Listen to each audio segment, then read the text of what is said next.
Shalom à toutes et à tous. Nous allons commencer aujourd'hui dans le Kalar Pitrei Chorma, la porte 9. Afalpi shenir'im adimyonot basfirot, afalpi chen en nir'e tsura ketsura gashmit chas v'shalom.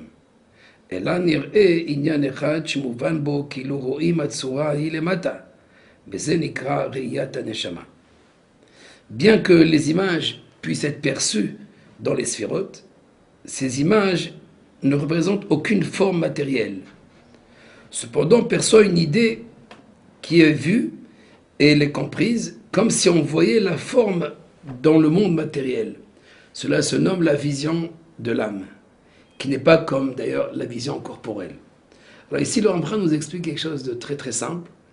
Cette perception dont on a parlé dans nos cours précédents, à savoir que le prophète puisse percevoir à partir des sphirotes une image, ces images en vérité ne sont pas des images corporelles, même si ce qui est perçu, c'est-à-dire compris par l'âme de celui qui voit, comme une image corporelle. On va donner un exemple. Lorsque le prophète parle de la Merkava, du chariot, et lorsqu'il parle par exemple du lion, par exemple, lorsqu'il parle du lion ou du taureau, du bœuf, etc., donc ces formes qui existent dans ce monde, bien sûr il s'agit donc de la symbolique, mais ces formes représentent bien sûr une manière dont Dieu dirige le monde, mais elles prennent cette forme, ce qu'on appelle le dimyon hanevi, l'image prophétique. Cette image prophétique, elle est perçue par le prophète, mais il ne voit en aucun cas quelque chose de matériel, à savoir l'objet qui est perçu n'est pas du tout un objet matériel. Il s'agit d'une lumière qui, dans l'esprit du prophète, se crée ou se forme sous forme de lion ou de quelle que soit donc une image qu'on va retrouver dans ce monde. Bien sûr, cette image, elle représente quelque chose, elle représente une symbolique. Donc cette image, elle est perçue par le prophète.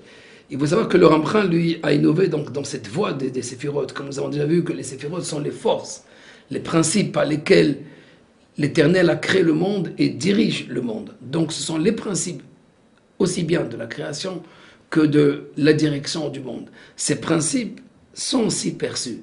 Ils sont aussi perçus par les prophètes ou, bien sûr, par ceux qui approfondissent, ceux qui descendent, ce qu'on appelle dans le chariot, ceux qui méditent le chariot, alors peuvent percevoir des formes. Ces formes qui sont perçues ne sont pas des personnes, des formes qui procèdent à partir donc d'une vision corporelle. Ce sont donc des formes qui procèdent d'une vision qui est spirituelle. Qu'est-ce que c'est cette vision spirituelle? Le Rambam nous dit, Zenika riyat aneshama, il s'agit donc de la vision de l'âme, chez En Riyata qui est Riyata Gouf, donc qui n'est pas comme la vision corporelle. Velachen, c'est la raison pour laquelle En Tsari Shenosim Yu le fait Riyata Gouf. Il n'est nul besoin que l'on voit selon la vision corporelle. Et là, Metziut Ta'ara Ahat Shemuvan Ba Inyana Igul Imanir et Hu Igul.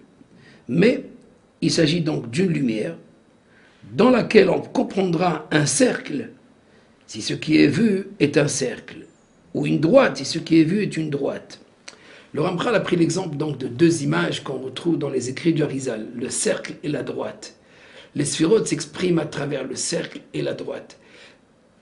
Quand, on va dire, le prophète, ou celui qui médite, ou celui qui écrit, comme le Harizal nous révèle l'idée donc de la droite, ou l'idée donc du cercle. Il faut savoir que et le cercle et la droite, il ne s'agit pas donc d'une forme physique, mais d'une forme symbolique, mais qui représente bel et bien une droite ou un cercle. Sauf que pour le Rambam, le cercle, il faut l'interpréter comme la droite, il faut l'interpréter.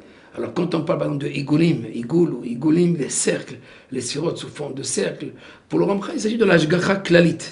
L'Ashgacha Klalit, à savoir ce contrôle divin, ce qu'on appelle donc la providence, mais qui est général, universel, comme un cercle. Un cercle, il n'y a pas de différence d'un endroit à l'autre par rapport au centre. Si on prend n'importe quel point dans le cercle, en haut, en bas, ou à droite, ou à gauche, par rapport au rayon, par rapport plutôt au point central du cercle, ils ont tous le même rayon, à savoir la même distance les sépare de la centralité.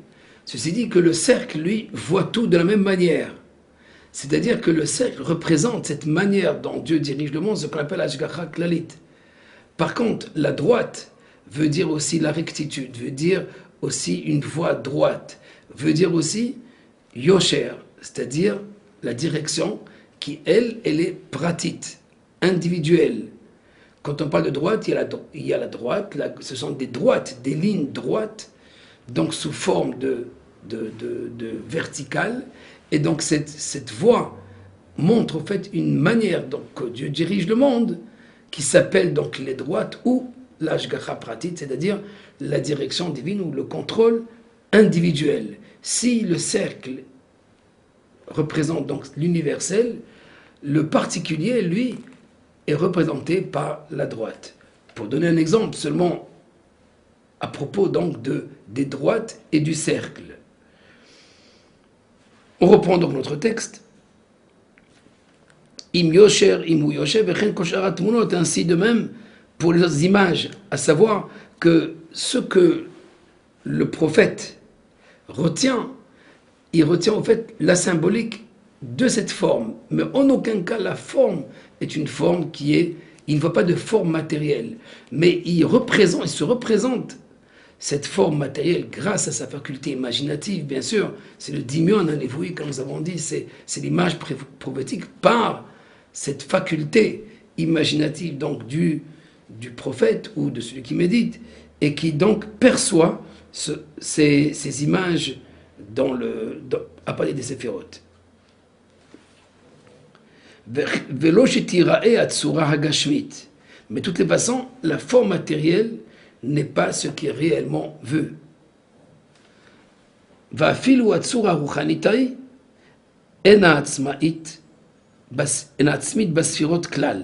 Même cette forme spirituelle, nous dit le Rambral, elle n'est pas inhérente aux séphirotes. À savoir, les séphirotes ne conservent pas la forme. Il ne s'agit pas, si par exemple je prends un verre, donc il y a l'idée donc du cercle, il y a aussi l'idée d'une droite, ou si je prends par exemple un stylo, donc j'ai une ligne verticale, et une table, donc j'ai un carré ou un rectangle. Dans la sphira, mais si je prends par exemple l'exemple de la table, et le carré ou le rectangle sont des formes qui sont inhérentes à la table. Mais dans les séphirotes, ce qui va être perçu, et quelle que soit la forme qui va être perçue, elle n'est pas du tout atzmit, à savoir, elle n'est pas inhérente à la sphira elle-même.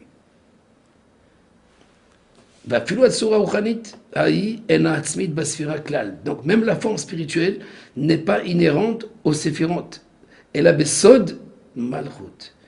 Seulement, c'est à partir de la sphira, la dernière séphira, qui s'appelle la malchut, la royauté, dont nous allons expliquer tout de suite, qui elle rend les forces, donc les sphérotes, qui sont au fait que ne sont que des forces, mais qui les rend donc visibles par cette voie qui est cette voie extatique.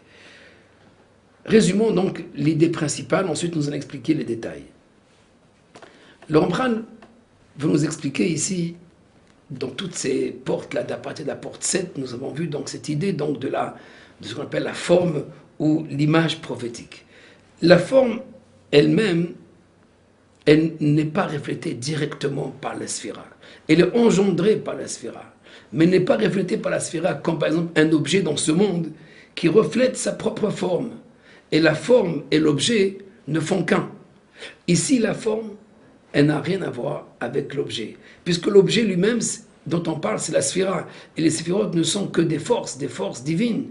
Des forces, on peut les considérer comme des lois, des principes, mais qui engendrent ces formes à partir du moment où on se concentre dans cette force.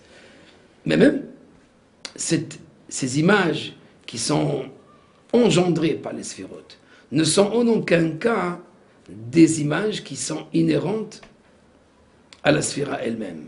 Il y a comme une sorte de massar, de paroi, de filtre, un filtre qui vient donc à la fin du monde des séphirotes qu'on appelle donc la malchut. La malchut, littéralement, signifie donc la royauté, mais en vérité, la Malchut signifie beaucoup plus que cela. Elle signifie, au fait, le passage.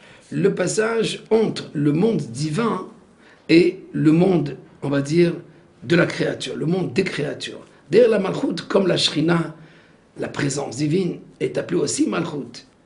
Elle sert de clé de voûte, donc de passage, comme une porte, mais aussi comme une vitrine. Une vitrine qui reflète, au fait, tout ce qu'il y a à l'intérieur du magasin, par exemple, à l'intérieur donc de la maison. Il y a une vitrine qui reflète le tout, qui montre le tout. De même, la Malchut, cette dernière séphira, cette dernière expression de la divinité, ce dernier principe du monde divin, reflète la réalité des séphirotes. Donc, seulement la Malchut, la royauté, qui est appelée d'ailleurs dans le Zohar souvent Em Kol Chai, l'origine de tous les vivants, l'origine des créatures, elle est aussi l'origine des anges, donc qui sont des intelligences encore spirituelles, mais aussi l'origine des âmes, mais c'est l'origine aussi de tout, de toutes les créatures, même matérielles. Bien sûr, il y a plusieurs éléments, plusieurs échalot, plusieurs palais. Il y a une grande ishtalshelut, il y a un grand enchaînement entre la Malchut jusqu'à la nature elle-même. La Malchut n'est pas la nature. La Malchut, elle est à l'origine de toute la nature. Elle est la mère de toute la nature. Elle est la fin, cette fin donc du monde divin. Et en même temps, le début du monde donc matériel. C'est la raison pour laquelle la forme matérielle, elle n'est engendrée que par cette séphira qu'on appelle Malchut. Donc la Malchut, elle, la dernière séphira, elle va servir non pas du principe qu'il représente, mais de la force qui va engendrer dans la faculté imaginative la forme. Mais elle est cette origine. D'ailleurs, dans la Torah, dit le Rambral, elle est appelée Utmunat Hashem Yabit, l'image de Dieu. Il perçoit. Il s'agit donc de Moïse. Même si pour le peuple d'Israël, il est écrit que l'oreitem kol tmuna. Dans la révélation sinaïtique, Dieu nous dit, vous n'avez vu aucune image. Vous n'avez vu aucune image parce qu'il est interdit de se représenter de Dieu aucune image. Et pourtant, voilà, nous disons que les séphirotes qui sont les émanations même de Dieu. Mais en fait, ces émanations qui sont les modalités, les voies par lesquelles Dieu se rattache à la créature, à la création. Et donc dans cette voie qu'il utilise et qui émane de lui-même et qu'il utilise pour la création, pour créer et pour diriger cette création. Aussi, par ces séphirotes, il reflète une volonté, il reflète une idée. Donc, quand par exemple, prenons l'exemple de Jérémie, où Dieu lui dit « Mataroé », Yirmiyahu, qu'est-ce que tu vois, Jérémie, qu'est-ce que tu vois? Alors il voit une marmite, Sirnafoir, il voit une marmite, mais qui sort une grande fumée. Et Dieu lui dit, voilà, c'est Mitzafon Tibatara, il s'agit de la guerre, il s'agit d'une guerre qui va éclater. Du nord éclatera donc le malheur, c'est-à-dire la guerre, dans notre cas, nous. C'est-à-dire, il faut interpréter l'image. Ici, la marmite, là-bas, il s'agit donc d'une pièce de bois, d'un arbre. Toutes ces images qui sont rapportées dans la Torah, ils ne sont pas reflétés directement par les séphirotes. Ils sont engendrés par les séphirotes, à travers la Malchut. À travers la Malchut, les séphirotes se représentent dans la faculté imaginative du prophète sous forme d'éléments, d'aspects qui sont matériels. Donc, on ne doit pas être étonné si dans le Zohar, dans la Kabbalah, on rapporte des images. D'abord l'image humaine qui est exceptionnelle, de la forme humaine, lorsqu'on parle des yeux, des oreilles, du nez, de la bouche, de la barbe, tous ces éléments qui, dans ce monde, sont représentés par des organes. Chez l'être humain, on peut trouver aussi des formes d'animaux, comme le lion, comme l'aigle, etc., dans la Merkava. Mais en aucun cas, le prophète ne voit un aigle. Il ne voit pas un aigle pour se représenter un aigle. Il ne voit qu'une force, un éclat de lumière, et qui engendre, à travers la Malchut, la dernière séphira, une image dans l'esprit, et seulement dans l'esprit du prophète. Dans l'esprit du prophète, il y a effectivement, c'est un peu comme dans le rêve. Dans le rêve, l'homme n'a pas besoin de voir une table pour se représenter une table. il y a un phénomène à partir de la faculté imaginative qui lui fait représenter donc une table. De même, il ne s'agit pas ici donc d'un rêve, mais quelque chose qui ressemble à un rêve. Nos maîtres ont bien dit que le rêve lui-même est le 1/60e de la prophétie. À savoir, il y a bien sûr des similitudes avec la prophétie.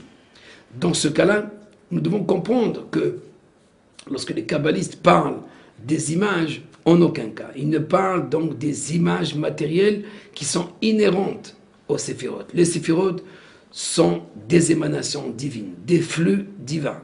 Ces flux sont à l'origine de toute la création et de toute la direction. Un point supplémentaire que l'on apprend nous ajoute ici, il y a donc l'idée de l'image. L'image prophétique, elle, est reflétée par ces séphirotes à travers le dernier principe divin qui est exprimé par la malchoute ou la royauté. Voilà donc pour cette porte 9. Shalom et à la prochaine porte.